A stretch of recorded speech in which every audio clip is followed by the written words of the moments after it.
So yeah, the total portfolio value for me right now is around.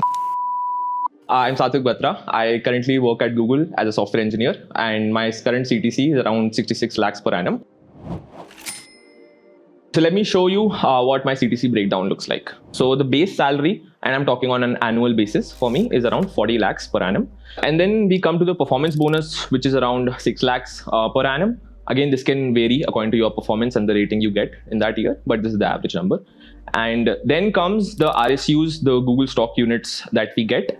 And that for me in year 2026 will come out to be around 20 lakhs per annum. And apart from that, joining retention, I did not opt for that. You can negotiate and get a better base salary. Okay, so my total CTC then comes out to be around 66 lakhs per annum. I graduated from Delhi Technological University in the year 2023, and after which I joined Morgan Stanley again as a software engineer, where my total CTC was around 22, out of which 18 was my base salary and the rest was variable.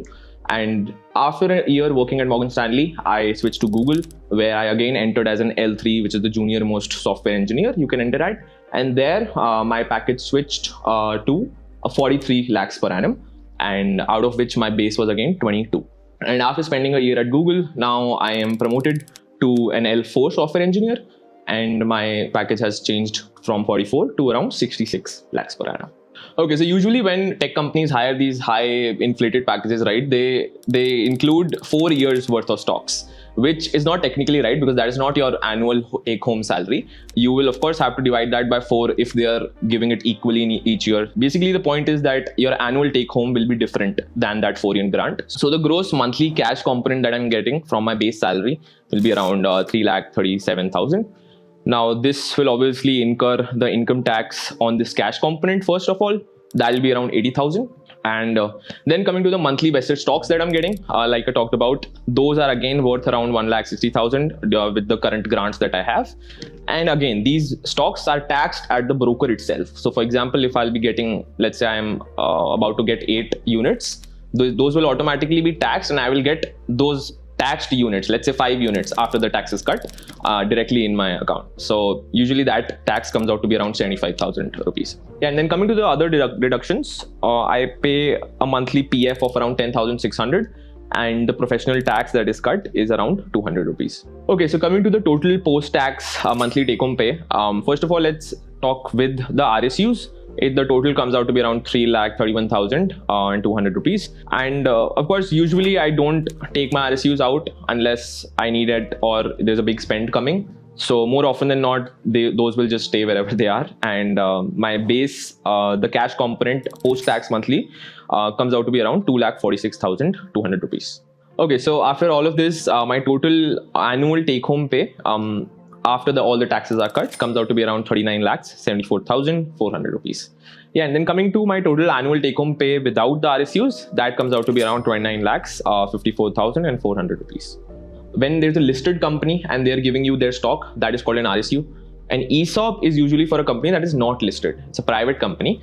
So that is why RSUs are very liquid. Like I can sell them today and in T+2 days, I will get that money in my bank account. To sell your ESOPs, you would obviously have to, either the company has to go public or the company has to initiate a buyback of your shares that they've given you over the years. So yeah, in the end, I end up paying around 20 lakhs in taxes, which is around 1/3 of my total CTC. Okay, so now let's come to the monthly expenses, and I've broken this down into 2 sections. There's a responsible spending section and there's a bonus spending. Okay, so let's start with the responsible spending. The first and the biggest expense is the rent plus maintenance that I end up paying, which is around 20,500 rupees. The rent is 19,200, and I pay around 1,500, 1,400 for the maintenance bill split across the 5 people that I live with. Then comes the utilities, electricity plus Wi-Fi. Again, for this, I only end up paying for the electricity, which is around 1,000 per month for me, because the Wi-Fi is one thing that I get with the company. The company sponsors the tech work from home essentials, which includes the Wi-Fi. Then moving on to the groceries, I don't cook a lot, but yeah, we do cook sometimes, and the cost for groceries comes out to be around 5,000 rupees. And yeah, like I mentioned, we don't have a cook made, so not a lot of cooking at home. So that is a 0. Then mobile recharge, again, this will be something like every 3 months, a 600 package, something like that. So the average cost comes out to be 200 rupees. And The next item, health insurance premium. Again, I'm not paying anything for this as of now. I have a corporate cover. The corporate cover that the company provides, that gives me a cover of around 7.5 lakhs for the year. Moving to the money sent to family. Again, this is not something that I need to do on a regular basis, but I am trying to get them hooked on high protein groceries and stuff like that. So I keep spending on that, getting them, good dairy product subscriptions, protein powders and stuff like that. It's not a very regular expense, but yeah, on an average, that comes out to be around 5,000 rupees per month. Again, so next fixed cost is YouTube. I am also running a YouTube channel, and for that I need to pay my editors, and I have a couple of people that help me out with that project. So that ends up taking 15,000 per month, which is also sort of an investment into the channel. But yeah, it is a responsible spend that I'm doing. Next, again, is the EMI. So for this, I actually have a home loan EMI for a home property that I bought last year. And right now I'm in the pre-EMI phase of that loan. So that comes out to be just around 10,000 for now. But as the property gets built, it's a construction linked plan. So that EMI will also increase. More about the home loan. The property that I had bought initially, the value of that was around 1.3 crores. And I had financed it around 85% of that value was financed through a home loan. Now, since the property is under construction, you have the option of getting a pre-EMI loan. What that basically means is that you only pay the interest for the first 36 months or possession, whichever is earlier, so that while the property is under construction and as your money gets disbursed, which is because of the construction linked plan that you have with the bank and the builder. So the more money that gets disbursed, the more interest you start paying. So that is why it gives you like a stepping stone EMI. So right now I'm paying 10,000. Once the next disbursement happens, for example, let's say ground floor is completed, right? So then my EMI will increase to 20,000. And that is how my EMI will keep increasing. So this gives me a little bit of headroom to play around with because the property is under construction. I've also taken risk on it. So this sort of works well. And apart from this transportation, I just have a spend of 2,000 on this because of the fuel expenses of my bike. Okay, so the total responsible spending that comes out is around 58,700 rupees. Let's deep dive into the bonus spending that I'm doing every month. Starting with the food delivery, again, this is a big expense. I end up at least ordering, one meal per day. Otherwise, I'm ordering groceries for it to cook. But that comes out to be around 5,000 per month. Then the next expense is dining out. That as well comes out to 5,000 per month. This includes, going out with friends or just eating out in general. Yeah, and then next comes the entertainment. For example, movies, events that I'm planning to go to. This is not a very regular expense. Again, I don't go to events every month. I don't go to movies every month. But again, on an average, if I had to say, it will be around 700 rupees per month. Then next comes to subscriptions, which is a fairly big cost. This has a lot of subscriptions, my Apple TV, your Netflix and LinkedIn and F1 TV and stuff like that. A lot of subscriptions.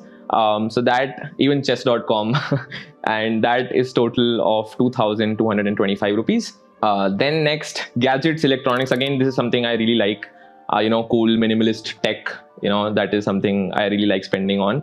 But again, this is not a very regular spend. So I would say, 1,600 to 2,000, every once in 2 months. So if I had to give it a monthly cost, it will be around 850 rupees. So next comes grooming. Again, just getting a haircut, once in 2 months, 500 rupees, let's say. So that's again 250 per month. Next, we have clothing / footwear. Again, this is something that I will just do once or twice a year, but it will be, of course, big spends. So to put a monthly spend on it, I'd say 2,500 per month. Next is the gym / sports or the fitness subscription that I have. Again, so this is another perk that, the company gives, which is the gym, which is in office, which is a blessing, and you don't have to pay for it. So I don't spend on gym, but I do have a Fitso membership that allows me to go play badminton, swimming, stuff like that.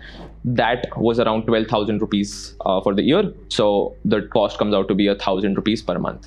Coming to the travel section, this is again a very big spend. Again, not a monthly spend, but let's say I am going back home once in 2 months. So the round trip flight will be 12,000. Let's say I'm doing an yearly trip with my friends. That will again be a huge spend. So just try to put it into a monthly cost. It comes out to be around 15,000 per month. Okay, so the total bonus spending per month comes out to be around 32,525. And if I add the total responsible spending and the total bonus spending, it comes out to around 91,225 rupees.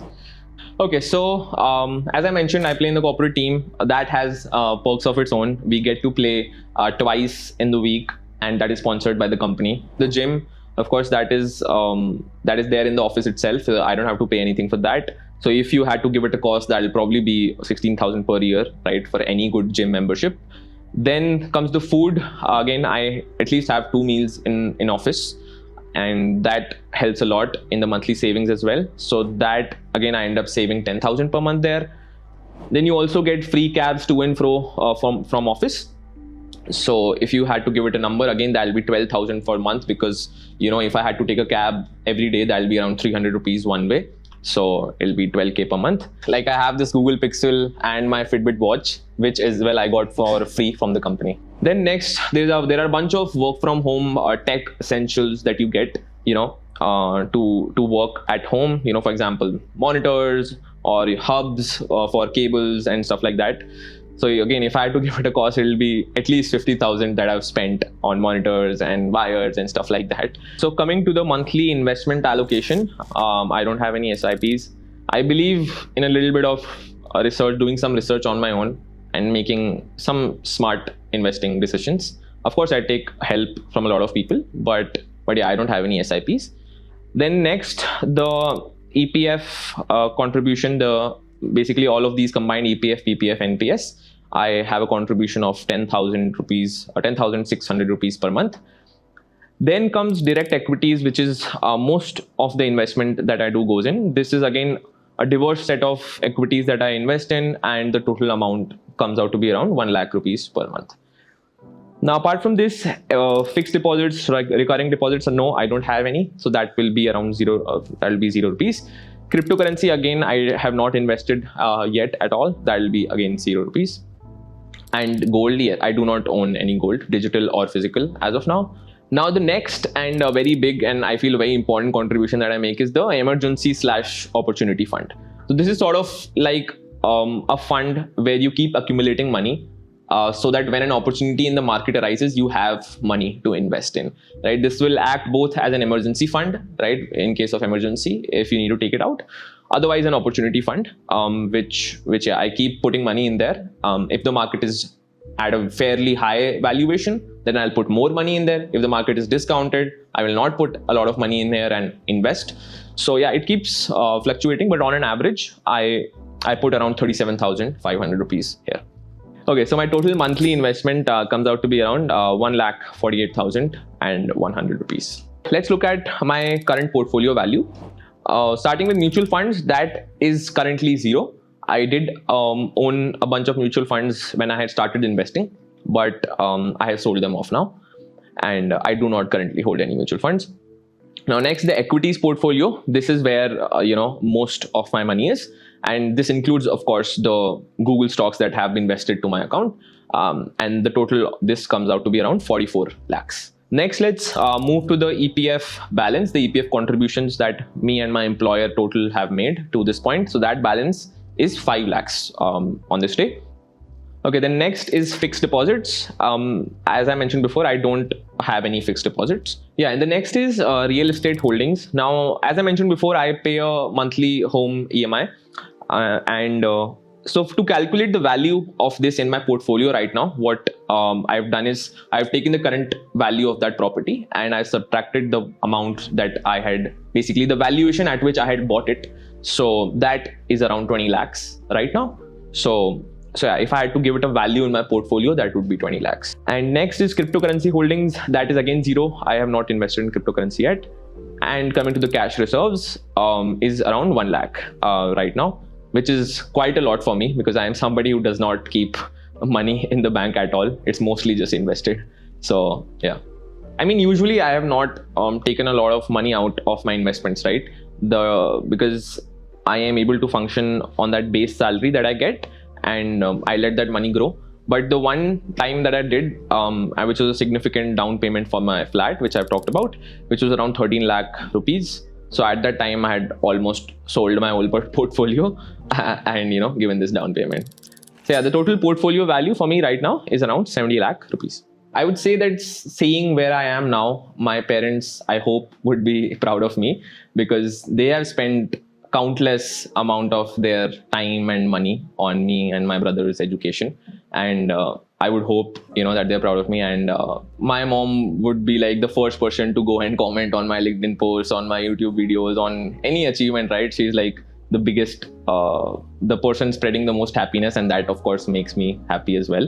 Success for me, मतलब लोग बोलते हैं ना कि वो triangle of रोटी कपड़ा मकान, ये 3 essential चीजें हैं जो life में, तो essentially वही है. But the goal is to try and upgrade them as much as I can, and basically at some point in my life, success, what that would look like is that I have these 3 things. They are upgraded to whatever possible point I could take them to, and I don't have any regrets in my life, right? So that is primarily the goal.